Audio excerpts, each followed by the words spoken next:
ꯑꯍꯥꯟꯕꯃꯛꯇꯗ channel ꯑꯁꯤꯒꯤ ꯃꯥꯏꯀꯩꯗꯒꯤ ꯃꯌꯥꯝꯕꯨ ꯇꯔꯥꯝꯅ ꯑꯣꯛꯆꯔꯤ꯫ ꯆꯠꯅꯈꯤꯗ꯭ꯔꯕ ꯂꯝꯕꯤꯒꯤ ꯑꯔꯣꯏꯕ ꯁꯔꯨꯛꯇꯣ ꯑꯃꯨꯛ ꯄꯨꯗꯨꯅ ꯂꯥꯛꯆꯔꯤ꯫ ꯋꯥꯔꯤ ꯑꯁꯤ ꯀꯔꯤ ꯀꯝꯗꯧꯔꯛꯄꯒꯦ ꯍꯥꯏꯕꯗꯣ ꯃꯌꯥꯝ ꯄꯨꯟꯅ ꯑꯃꯨꯛ ꯇꯥꯃꯤꯟꯅꯔꯁꯤ꯫ ꯌꯣꯍꯦꯟꯒꯤ ꯃꯃꯥꯒ ꯃꯄꯥꯒ ꯑꯅꯤ ꯑꯗꯨꯁꯨ ꯊꯕꯛ ꯆꯠꯂꯨꯕꯗꯒꯤ ꯍꯜꯂꯛꯈꯤ꯫ ꯃꯃꯥ ꯑꯃꯗꯤ ꯃꯄꯥ ꯑꯅꯤꯗꯨꯅ ꯁꯨꯃꯥꯡꯗ ꯒꯥꯔꯤ ꯑꯗꯨ ꯊꯧꯖꯤꯜꯂꯛꯈꯤ꯫ ꯃꯇꯝ ꯑꯗꯨꯗ ꯌꯥꯝꯅ ꯍꯩꯅꯗꯕ ꯃꯤ ꯄꯣꯠꯂꯣꯏꯕꯒꯤ ꯃꯅꯝ ꯑꯃ ꯅꯝꯂꯛꯈꯤ꯫ ꯃꯇꯝ ꯑꯗꯨꯗ ꯃꯃꯥ ꯃꯄꯥ ꯑꯅꯤꯗꯨꯁꯨ ꯃꯅꯥꯇꯣꯟ ꯑꯗꯨ ꯄꯥꯏꯔꯒ ꯏꯃꯨꯡꯗ ꯆꯪꯂꯛꯏ꯫ ꯌꯨꯝꯗꯤ ꯊꯣꯡ ꯑꯗꯨꯁꯨ ꯁꯕꯥꯛ ꯐꯥꯛꯄ ꯃꯀꯩ ꯍꯥꯡꯗꯨꯅ ꯂꯩꯔꯝꯃꯤ꯫ ꯃꯇꯝ ꯑꯗꯨꯗ ꯃꯪꯒꯣꯜꯂꯣꯝꯗ ꯂꯩꯔꯤꯕ ꯀꯥ ꯑꯗꯨꯗꯁꯨ ꯀꯅꯥꯒꯨꯝꯕ ꯑꯃ ꯂꯩꯕꯒꯨꯝꯅ ꯎꯔꯝꯃꯤ꯫ ꯑꯗꯨꯕꯨ ꯏꯃꯨꯡꯗ ꯍꯥꯟꯅ ꯆꯪꯂꯛꯑꯝꯃꯤ꯫ ꯃꯇꯝ ꯑꯗꯨꯗ ꯌꯣꯍꯦꯜ ꯑꯗꯣ ꯃꯁꯥꯗꯣ ꯒ꯭ꯌꯥꯟ ꯇꯥꯗꯅ ꯂꯣꯡꯅ ꯇꯥꯗꯨꯅ ꯂꯩꯔꯤꯕꯗꯣ ꯎꯔꯝꯃꯤ꯫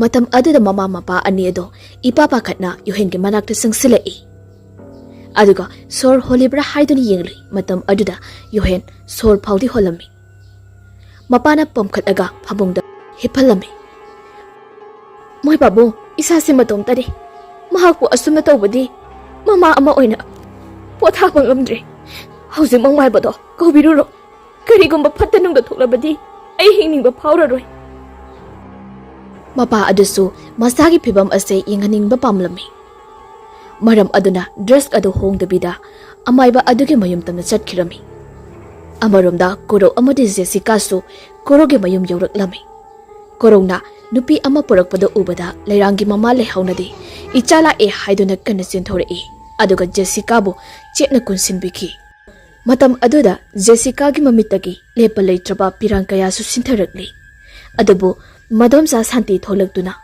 ꯏꯆꯦ ꯂꯩꯍꯥꯎ, ꯂꯥꯛꯂꯤꯕ ꯅꯨꯄꯤ ꯃꯆꯥ ꯑꯁꯦ ꯑꯩꯈꯣꯏꯒꯤ ꯂꯩꯔꯥꯡ ꯅꯠꯇꯦ ꯍꯥꯏꯗꯨꯅ ꯑꯃꯨꯛ ꯊꯦꯝꯗꯨꯅ ꯄꯨꯁꯤꯟꯕꯤꯈꯤꯔꯝꯃꯤ꯫ ꯖꯦꯁꯤꯀꯥꯒꯤ ꯍꯛꯆꯥꯡꯗꯗꯤ ꯂꯩꯔꯥꯡꯒꯤ ꯊꯋꯥꯏꯗꯨ ꯆꯪꯈꯤꯕꯅꯤꯅ ꯃꯃꯥꯕꯨ ꯌꯦꯡꯗꯨꯅ ꯑꯗꯨꯃꯛ ꯂꯩꯍꯧꯔꯤ꯫ ꯖꯦꯁꯤꯀꯥ, ꯂꯥꯛꯑꯣ ꯏꯃꯨꯡꯗ ꯆꯪꯉꯁꯤ꯫ ꯅꯥꯐꯤ ꯅꯔꯣꯜꯒꯗꯣ ꯍꯣꯡꯗꯣꯛꯂꯨꯔꯣ, ꯑꯗꯨꯒ ꯅꯁꯥꯗꯨꯁꯨ ꯁꯦꯡꯗꯣꯛꯂꯨꯔꯣ꯫ ꯑꯁꯤ ꯍꯥꯏꯅ ꯀꯣꯔꯧꯅ ꯍꯥꯏꯔꯝꯃꯤ꯫ ꯖꯦꯁꯤꯀꯥꯁꯨ ꯀꯥ ꯑꯃꯗ ꯆꯪꯗꯨꯅ ꯃꯐꯤ ꯃꯔꯣꯜ ꯑꯗꯨ ꯍꯣꯡꯗꯣꯛꯂꯝꯃꯤ꯫ ꯃꯗꯣꯝꯆꯥ ꯁꯥꯟꯇꯤꯁꯨ ꯀꯣꯔꯧꯒꯤ ꯃꯅꯥꯛꯇ ꯆꯪꯂꯛꯂꯒ ꯅꯨꯄꯤ ꯑꯁꯤꯕꯨ ꯀꯅꯥꯅꯣ, ꯀꯅꯥꯒꯤ ꯃꯆꯥꯅꯣ, ꯀꯗꯥꯏꯗꯒꯤꯅꯣ, ꯃꯇꯧ ꯀꯔꯝꯅ ꯅꯈꯣꯏ ꯑꯅꯤ ꯂꯥꯛꯂꯤꯅꯣ, ꯆꯦꯜꯂꯛꯂꯤꯕ꯭ꯔꯥ ꯍꯥꯏꯅ ꯀꯨꯞꯅ ꯍꯪꯂꯝꯃꯤ꯫ ꯃꯇꯝ ꯑꯗꯨꯗ ꯀꯣꯔꯧꯅ ꯍꯣꯏ ꯆꯦꯜꯂꯛꯂꯤꯅꯤ ꯍꯥꯏꯅ ꯈꯨꯝꯂꯛꯈꯤ꯫ ꯃꯗꯣꯝꯆꯥ ꯑꯗꯨꯗꯤ ꯍꯔꯥꯎꯕꯅ ꯂꯣꯏꯈ꯭ꯔꯤ꯫ ꯃꯇꯨ ꯊꯤꯕ ꯐꯪꯂꯔꯣꯏꯗ꯭ꯔꯥ ꯈꯜꯂꯨꯕꯅꯤ, ꯑꯗꯨꯕꯨ ꯃꯁꯛ ꯅꯨꯡꯁꯤꯕ ꯅꯨꯄꯤ ꯑꯃ ꯄꯨꯔꯛꯄ ꯑꯁꯤꯗ ꯍꯦꯟꯅ ꯍꯔꯥꯎꯕ ꯍꯥꯏꯕꯗꯨ ꯑꯣꯏꯔꯝꯃꯤ꯫ ꯑꯁꯨꯝꯅ ꯃꯈꯣꯏ ꯄꯨꯝꯕꯗꯣ ꯍꯔꯥꯎꯅꯔꯤ꯫ ꯑꯃꯔꯣꯝꯗꯅ ꯌꯣꯍꯦꯟꯒꯤ ꯃꯄꯥꯒ ꯂꯣꯏꯅꯅ ꯑꯃꯥꯏꯕ ꯑꯗꯨ ꯌꯣꯍꯦꯟꯒꯤ ꯃꯌꯨꯝꯗ ꯌꯧꯔꯛꯂꯝꯃꯤ꯫ ꯏꯃꯨꯡꯗ ꯆꯪꯂꯛꯂꯕ ꯃꯇꯨꯡꯗ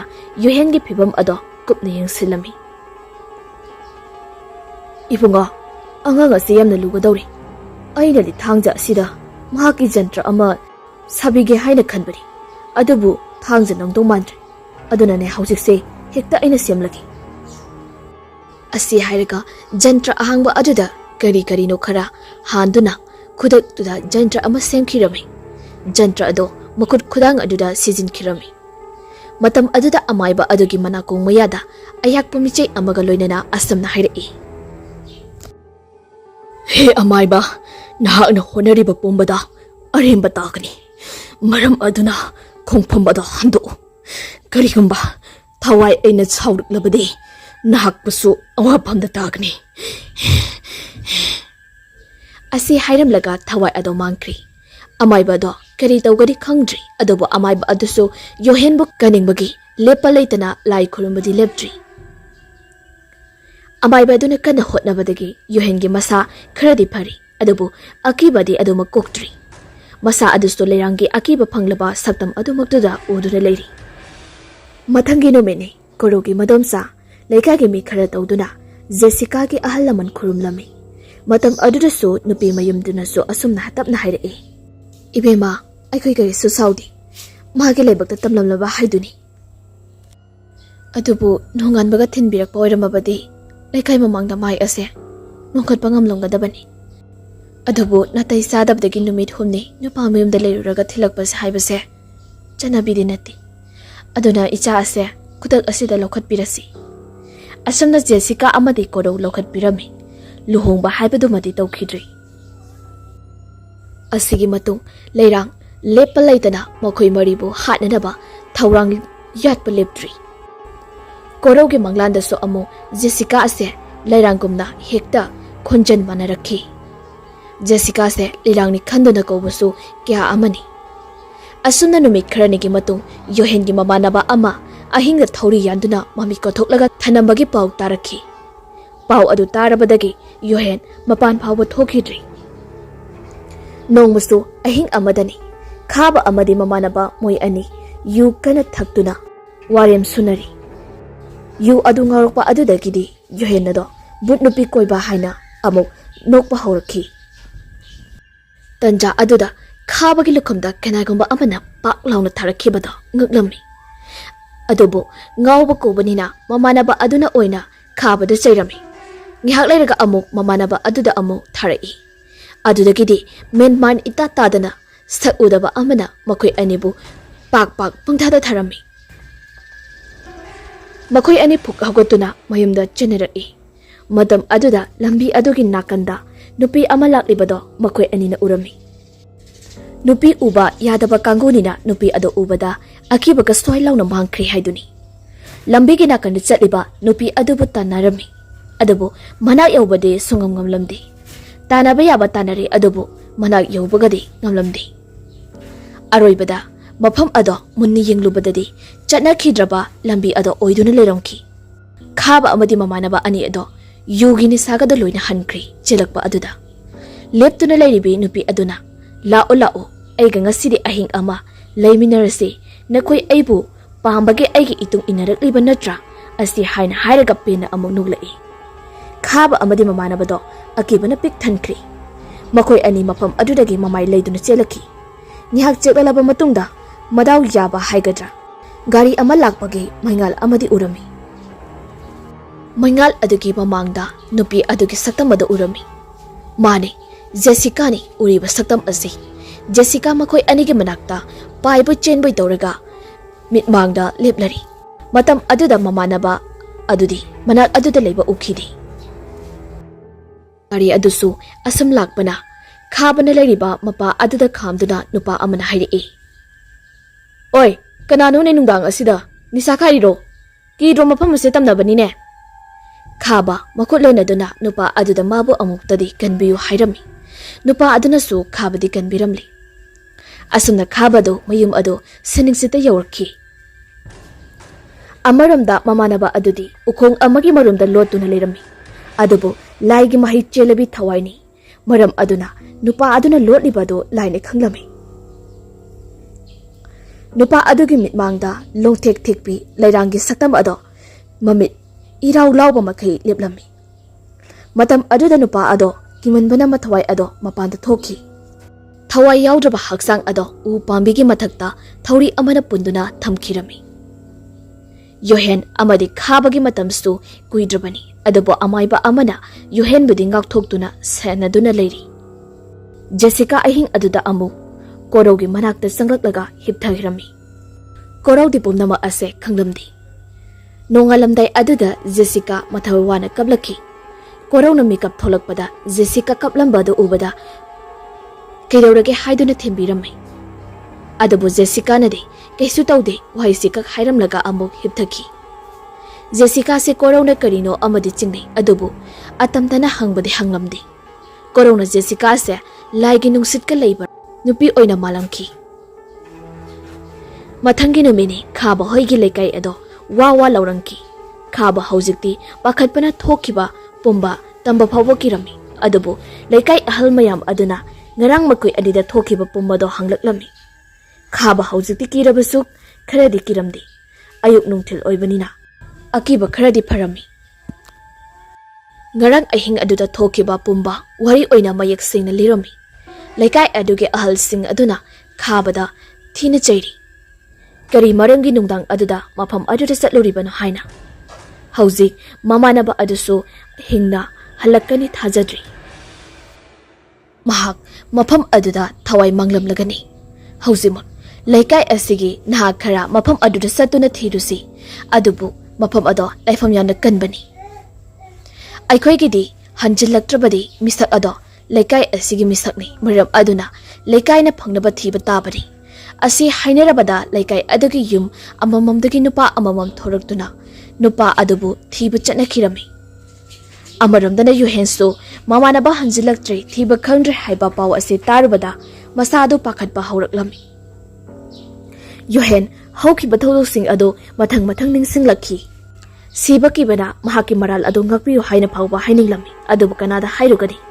Masana tawjaruba phattaba mayam adugi mahai magiso phanglakani haibase khangzai.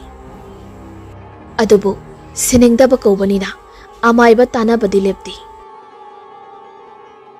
Amaromda koro nga machisak kana thadari. Tanja aduda Jessica na yonggi sambal lairiba adudagi leptuna da koro haina karuklami. Koro mamai ado leithoktuna leirang ayari asi haina khumlami matam aduda Jessica koro gi manakta sanglaktuna. Da koro ngasidi aina wanda uhamata haigi asumna hairami. Matam aduda Jessica gi khonjal ado leirangi khonjal ga yamna manarami. Koro Jessica gi lengbalda makut aniduna paiduna. Nang leirangi sayon tawriba misak lahayo. Nahaki nafamda hainingba kaya haidana lairibase. Ay nahakpu Jessica ni haiba thazadri. Matam aduda Jessica di mamit ado birang ihawraktuna marik sintharakhi. Dakoro nahaki thamoy nachan aina munna khangzai. Adubu ay asingbado hairage. Dakoro ay Jessica gi hakchangda ay gi thawai asida changdona karigumba thabak khara pangthoksabani. Ay bu minusi amata leitana makoi marina yenaduna ay gi chitpu khongai na bikhibani. Pangan sonbini kana leiti haibagi ngamlaroi haibagi matago makoi marina aibu karim naduna aibu hanjin ijat lawiki. Matam aduda ay thawai ase khangbu waraduna mapan thokibani. Matam aduda thawai yaudraba haksang aduda makoi marina hanjin isa irupu mathudek biki. Makoi maribu ikuchina pena hatri phawa ay matam kharadina pamda yechege da koro. Koro haujikti wa pumba adu khangli. Khanglaba aduda mahakso masa yauna leirangi mating pangningba haibado oirami. Phare aisu nahakna hairibado yaragi. Adubu aina khwaidagi luna khanjaribi nahakpo ifamdagi septuna bubi khibagi lamande aisu khumningi. Nahakpo otkhiba makhoi sing adugi mafamda laman khumba yahanbiyuko. Asamna wari sanaringai leirangi mamale hauso nakad aduda tumina tasinduna makoi anigi wari adubu tarami. Matam aduda gausatna duna leiramba leihau ngawba phakri pumna mahausikti khangli. Asumna korok leirangi thawai aduda mipatta sasing adugi oong leifam hanglami. Matam aduda leirangi thawai aduna mayak sengna taklami. Amaromda Yohel nungthin ngehak pothajaba aduda pop takhai tamtharami. Mahaki manglanda nupi ama magi gari aduda haptuna asikpa mafam amada puraklami. Yohena nupi aduda wari kya lepa leitana sari adubu nupi adunadi pakhum amata pirakti. Yohena kaidawrage khumdradi hain hangli. Matam aduda nupi ado mahakna naithet pikraba leirangi oirami. Masadi lengdabida mamai ado fat onthorei. Manga adusu saru yaudabagumna huru ungbagumna tawrami. Amuk so maya ado launa ka thoktuna korau da sik toy tawrei. Tanja aduda koraugi gari ado khamduna chelakhirami. Mahana kimanbadagi adum chelakpa aduda u pambi ama thengnirami. Ngahak sor ado holingai uthak adudagi migi mamit ani manakta popop tarakhi. Matam aduda Yohen ima haina lauduna chenkirami. Handamuti mana chelak ibado makoi marina leirangi masa phungkhiba mafam ado oirami. Mafam adudagi amuk chelage tawbada saru polang amana manakta pring songduna leiribada urami. Matam aduda Yohen taibang phauna ima haina lauraklami. Matam aduda mama thoinu kana sinsilai. Masagi masa pumba humangna pungchot chotkai.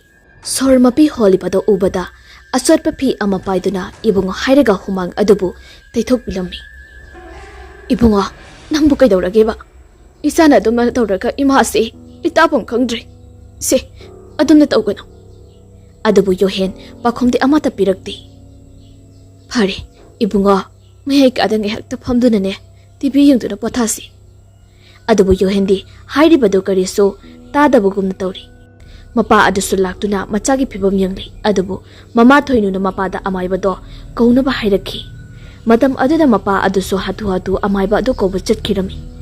Ngihaki matungda amaiba adubu lawruraga mayumda laami. Amaiba aduna mayum yorokpa matamda Yohen ado masa adu leitabagumna kharadi yangami. Amaiba aduna laikya khurumlaba matungda karisu tawroroi hairamlaga mayumda hankri. Asumna amaiba adu chatkrabada makoi imu ado ichikchiklami. Ngihaki matungda khaba laktuna Yohen ga wari sanari. Khaba na Yohenda. Ba Yohen, ngasidi ai baibu unaningduna laklibani. Nahando imanaba aduga aiga yu thakminabani. Matam aduda nupi ama lakpado uki. Aikoi anina nupi adubu tanabada madi hanagi chatnakhidraba lambi adomda chenki. Namit aduda imanaba adusu sikrabra hinglibra haibadi hauji phawa khangdri thiba phangde. Adubu bai aina singnaba madiri. Ngasise nahakni yarabadi Jessica do hatpa asini. Mahak ado lai sanaba but sanaba nupini. Mahakna aikoigi imanaba ani dusu thawai lobikre. Adugi matung aikoi ani bisu hatnadaba hotnarangkini. Masida aikoina tumina kiduna leirabadi aikoi anisu mafam asidagi nanthokpa ngamla. Yaragadi ngasi numitse hek tabaga Jessica do hatnanaba tawrsi. Bhai khaba nahakna hairi singsingbu oithokadrani. Haujikse ai isa asisu anamaha chubagumna tawri. Nahaksu pau tarongani aigi phibam asida karamba thabakno pangthokadawrisi. Yohengi wahi adu tabada khabadi asabona mai hokri. Hera bai aduk yawna pangnaba aduk yamna kiba. Phare nahakni yadrabanina itumtana mahakpu loshinba tabani. Aduga pangdaba ngasidagi imanaba oibagi mari ado tatlabani. Fattaba thabaksibu kanana hana hawrkhige munnadi wakhal khalo. Yohen khabagi wahi ama ani asida masa ado prok sai. Phare bai ai nang haibado yarage. Adubo thabak ase aikoi ani khaktana ngamlai. Aduna aibu he lai khoirum khiba amaibado tanaraga pangthoklasi. Asi hairaga phone ado fatlaw thoktuna pung yengi. Pungdi yamna thengbo haibado oiramdri. Numidang wairamgi pung mari makhai kharadi helamli. Tanja ado mama mapasu leitaba tanja amani. Khamduna leiriba gari ado thaudolaga amaiba adugi manakta chatkirami. Amaromda korau amadi lerangi thawai changduda leiriba Jessica ga wari kiya sanari. Ngasigi namita lerangi ningba thongalo haina aduga aibu hatkiba mafam aduda saroi ngaroi kayana ngak seliba saru polang adusu poloi biyo hairami. Korau mathamoidadi nungaitaba sauningbadi poklibani. Nungsi lambi aduda khongdarakpa harukpada thadat pikhiba. Asibu kanana nungaigani. Asamda numi tari tawrokpa matam Korau amadi Jessica Yohengi mayumda laami. Adubu khongna lakpa oibana Yohen hoigi laikai yawbadi yamna watlami. Amaramda Yohen amadi khaba amaiba aduga unarami. Yohen adim wafam ase haudokpa ngamkhide. Maram aduna khaba thokiba wafam adu amaibada wari lirami. Amaiba adugi mafamda asim hairai. Oza maiba thaudo ado aikhoina tawge haina tawkhibasu nati. Karigumba soiba amadagini. Adubu aranbade aikhoina oihori. Adubu aikhoina mafamda lale haijagani. Aduga butchanabi leisabi adudi ozana loisinbidaba yadi. Natragana aikhoina hekta loisinjagi. Amaibado nokthorei. Yohen amaibaduda yengduna lei. Ngaikho nakoi anise noktaba ngamdi. Sese ei wahage ko nupi aduna tawba nati ko nupi adugi icham chamjabi nupini mahaki mara leiti landabadane khut thaba haibase laina suyar hairiba nupi aduda sikhrabi kanagumi nupi amagi thawaina ne changduna leiri thawai aduna ne laman khumba haibase pamli adubu miyoi marigi manungda anidi makhut bakna hatkre waliba misak anido hadri phawba thawai ase lairamlenda leiba pamdri waliba misak ani sichu nakoi ani ni adubu thawai adudagi nakhoina ngak thokpa ngamnanaba hotnagi adubu thawai ado loisinba adudi ngamloiko phare phare nakoi ani swaida ngakta leram imungdagi ne laigi potlam jairam khara lokthoklukhigi ase hairamdana amaiba do makoi ani da haifet haifet yenglamlaga imungda sangkhirami amaiba aduna imung yorabada laigi potlam jairam kaya puthoraklaga mapanda amuk tholakhi amaiba aduna puthorakliba laigi pochai kaya ado yangkok amada hapladuna mamit ushinduna lai khurumba hawraklami matam aduda leirangi thawai ado tumina leiba ngamlaktraduna korowda asumna hairakami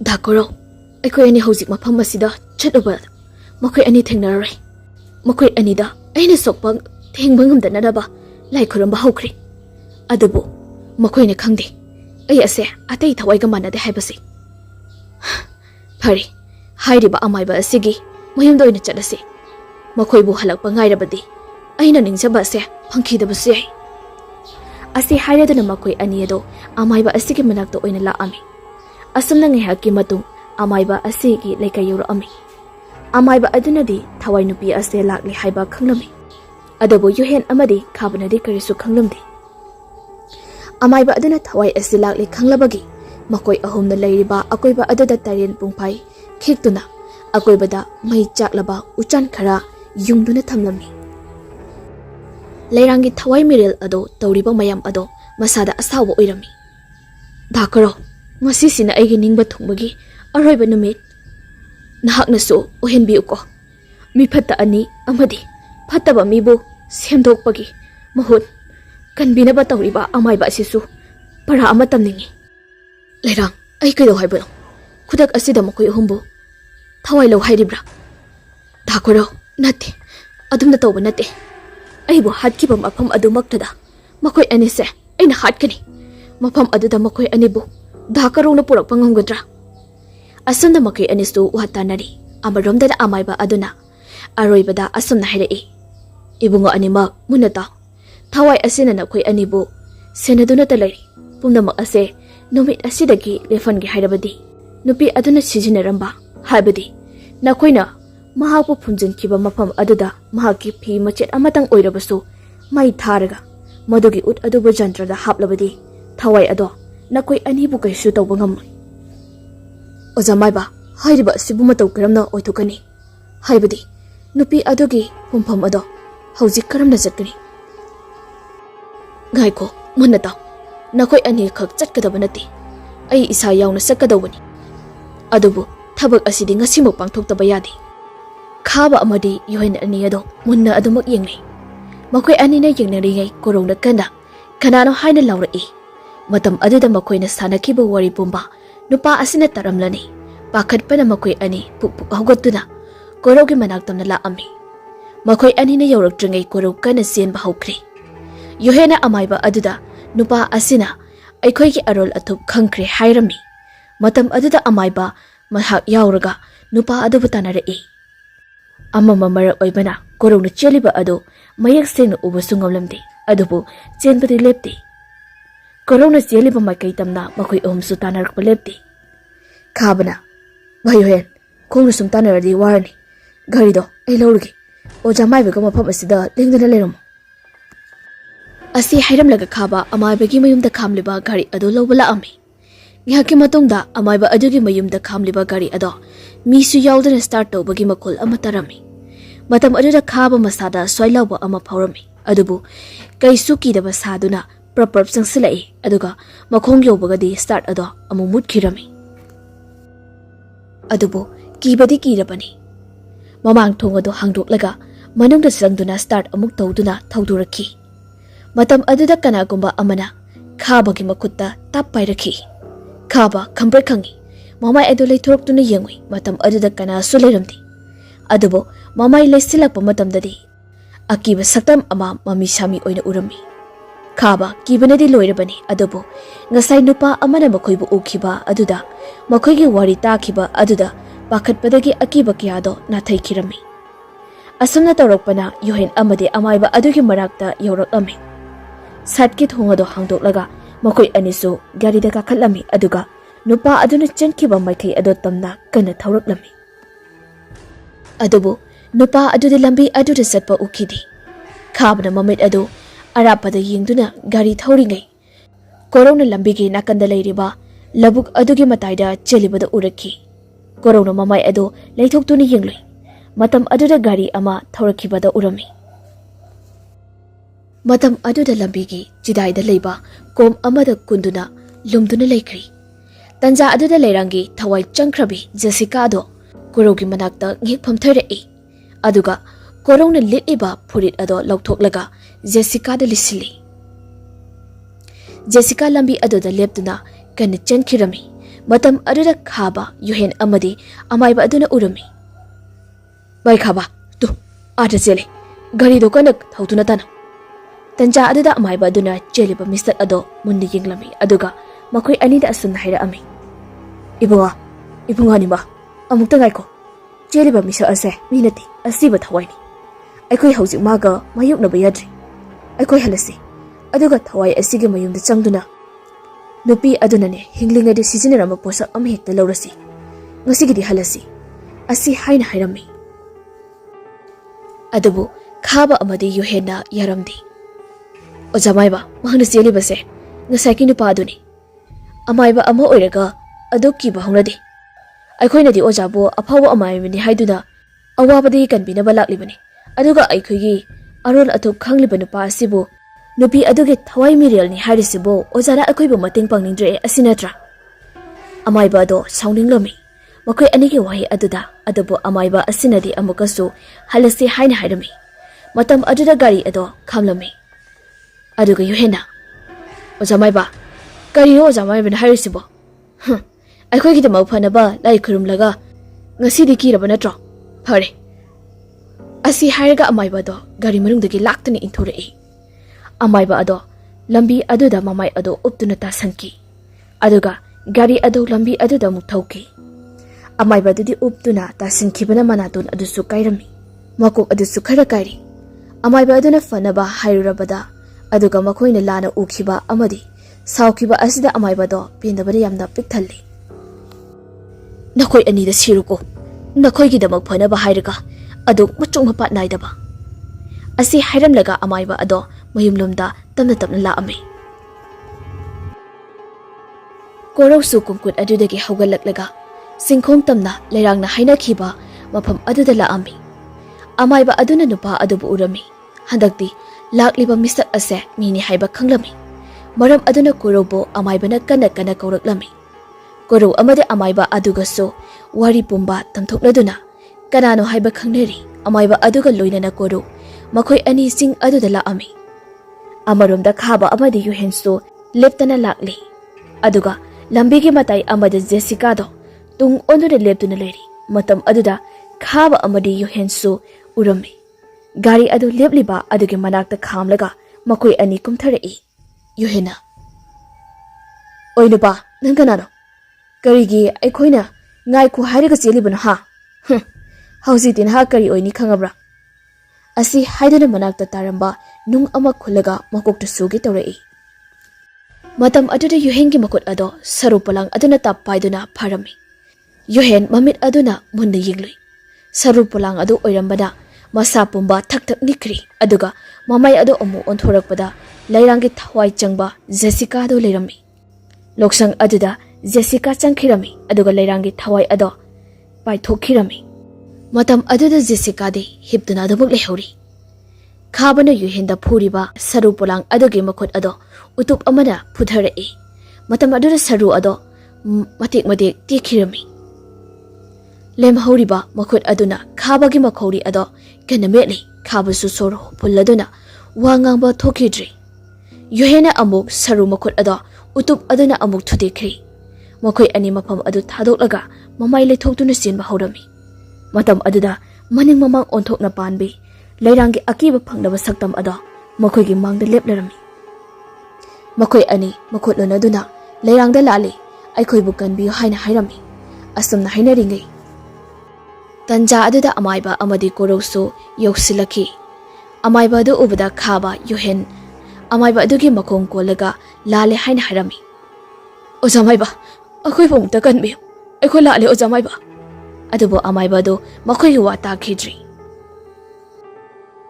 ꯃꯇꯝ ꯑꯃꯗ ꯍꯟꯖꯤꯟ ꯍꯟꯖꯤꯟ ꯑꯣꯠꯄꯤꯈꯤꯕ ꯑꯗꯨꯒꯤ ꯋꯥꯔꯤ ꯑꯗꯨ ꯂꯤꯕ ꯍꯧꯔꯛꯂꯝꯃꯤ ꯋꯥꯔꯤ ꯑꯗꯨ ꯇꯥꯔꯨꯕꯗ ꯀꯣꯔꯧ ꯃꯁꯥꯗꯨ ꯂꯃꯟ ꯈꯨꯝꯅꯤꯡꯕꯅ ꯉꯥꯎꯈ꯭ꯔꯤ ꯂꯩꯔꯥꯡꯅ ꯀꯞꯅ ꯀꯞꯅ ꯄꯦꯟꯗ꯭ꯔꯕ ꯊꯧꯗꯣꯛ ꯑꯗꯨꯕꯨ ꯇꯨꯀꯠꯆꯕ ꯂꯤꯆꯠ ꯑꯗꯣ ꯑꯃꯥꯏꯕ ꯑꯗꯨꯗꯁꯨ ꯈꯪꯅꯅꯕ ꯂꯤꯔꯤ ꯇꯟꯖꯥ ꯑꯗꯨꯗ ꯈꯥꯕ ꯌꯣꯍꯦꯟ ꯍꯤꯡꯅꯗꯕ ꯆꯦꯜꯂꯒꯦ ꯈꯜꯂꯤ ꯑꯗꯨꯕꯨ ꯑꯣꯏꯊꯣꯛꯂꯔꯣꯏ ꯈꯪꯉꯤ ꯃꯈꯣꯏ ꯑꯅꯤ ꯉꯁꯤꯒꯤ ꯅꯨꯃꯤꯠ ꯑꯁꯤꯅ ꯂꯣꯏꯔꯤ ꯈꯪꯖꯩ ꯀꯣꯔꯧ ꯂꯩꯔꯥꯡꯒꯤ ꯋꯥꯔꯤ ꯑꯗꯣ ꯇꯥꯔꯨꯕ ꯃꯇꯝꯗ ꯑꯁꯥꯎꯕ ꯐꯥꯊꯕ ꯉꯝꯗ꯭ꯔꯗꯨꯅ ꯌꯣꯍꯦꯟꯒꯤ ꯃꯀꯣꯛ ꯑꯗꯨꯗ ꯎꯇꯨꯞ ꯑꯗꯨꯅ ꯁꯥꯐꯨ ꯀꯟꯅ ꯍꯥꯏꯊꯔꯛꯈꯤ ꯌꯣꯍꯦꯟ ꯑꯌꯨ ꯐꯥꯎꯕ ꯍꯥꯏꯕ ꯅꯪꯗꯅ ꯃꯁꯥ ꯑꯗꯨ ꯈꯞ ꯈꯞ ꯆꯣꯡꯅ ꯂꯩꯃꯥꯏꯗ ꯇꯥꯗꯨꯅ ꯂꯩꯈ꯭ꯔꯤ ꯈꯥꯕ ꯃꯐꯝ ꯑꯗꯨ ꯊꯥꯗꯣꯛꯇꯨꯅ ꯀꯟꯅ ꯆꯦꯟꯈꯤ ꯑꯗꯨꯕꯨ ꯂꯩꯔꯥꯡꯒꯤ ꯊꯋꯥꯏ ꯑꯗꯨꯅ ꯃꯃꯥꯡꯗ ꯑꯃꯨꯛ ꯐꯜ ꯂꯥꯎꯅ ꯐꯧꯗꯣꯔꯛꯇꯨꯅ ꯃꯉꯛꯁꯝ ꯑꯗꯨꯗ ꯀꯟꯅ ꯃꯦꯠꯇꯨꯅ ꯍꯥꯠꯈꯤꯔꯝꯃꯤ ꯑꯁꯨꯝꯅ ꯐꯠꯇꯕ ꯇꯧꯈꯤꯕ ꯃꯈꯣꯏ ꯃꯔꯤꯒꯤ ꯃꯊꯋꯥꯏ ꯂꯧꯈꯤꯔꯝꯃꯤ ꯑꯗꯨꯒ ꯑꯃꯥꯏꯕ ꯑꯗꯨꯁꯨ ꯅꯨꯃꯤꯠ ꯑꯁꯤꯗꯒꯤ ꯑꯆꯨꯝꯕꯗ ꯇꯧꯖꯔꯒꯦ ꯈꯟꯖꯈꯤ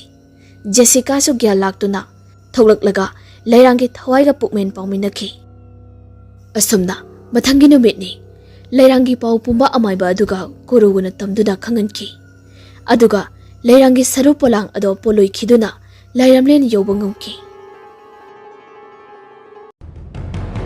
ꯃꯇꯥꯡ ꯑꯁꯤꯗ ꯇꯥꯡꯀꯛ ꯅꯥꯏꯅ ꯁꯟꯗꯣꯛꯆꯔꯛꯂꯤꯕ ꯆꯠꯅꯈꯤꯗ꯭ꯔꯕ ꯂꯝꯕꯤ ꯑꯁꯤ ꯂꯣꯏꯁꯤꯟꯖꯔꯤ ꯑꯔꯣꯏꯕꯗ ꯃꯌꯥꯝꯕꯨ ꯊꯣꯏꯕꯤ ꯃꯉꯥꯡꯅ ꯈꯨꯔꯨꯝꯖꯔꯤ